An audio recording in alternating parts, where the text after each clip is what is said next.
Hi everyone, this is Stefan from the MyDataMerge team, and today I'm going to show you how MyDataMerge handles the creation of QR codes. In my last video, the first look, I have created a business card layout that looked like this, with a first name, last name, placeholder, phone 1, phone 2, and email. And today I'm going to add a QR code to that business card.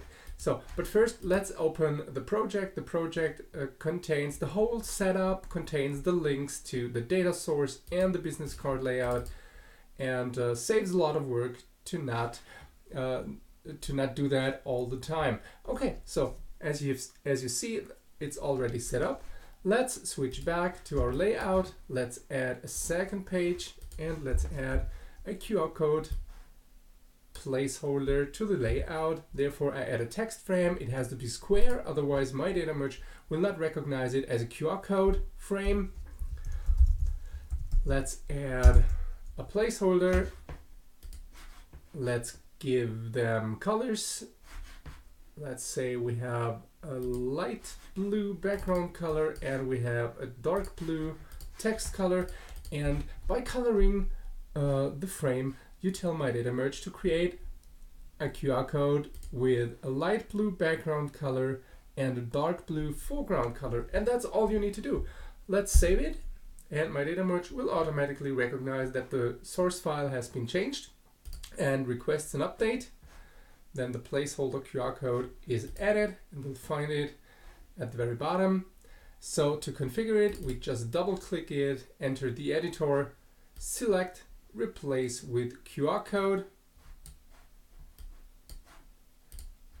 add an item, select the kind of QR code we want to have. You can choose between text, URL, email, text message, or a business card. Today I'm going to show you the email. Every kind of QR code has some required fields you have to put data into, and some optional fields you might put data into. So let's configure the email field. I want to connect it with my data source, so I add a data source entry and select the email column from my data source, and then we're all set. Let's head over to the export section, and let's say we want to export a range from 1 to 10, file type to Adobe Indesign, and we want to have one document for all records. Let's go. I'll choose my result folder that's positioned here on my desktop. And let's go.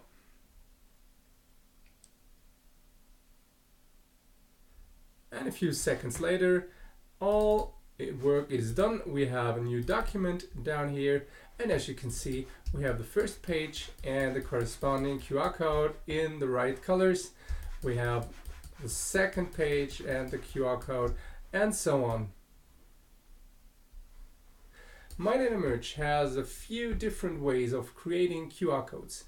MyDataMerge can create QR codes by color separation technique, first presented on InDesignSecrets.com, or it can create images, vector PDF images of QR codes, and you can set this behavior in the preferences of MyDataMerge in the export section, where you can toggle this behavior on or off. For more questions on QR codes, feel free to ask us in our forum on MyDataMerge.com, or try downloading the software and try for yourself, also on MyDataMerge.com. Thank you very much.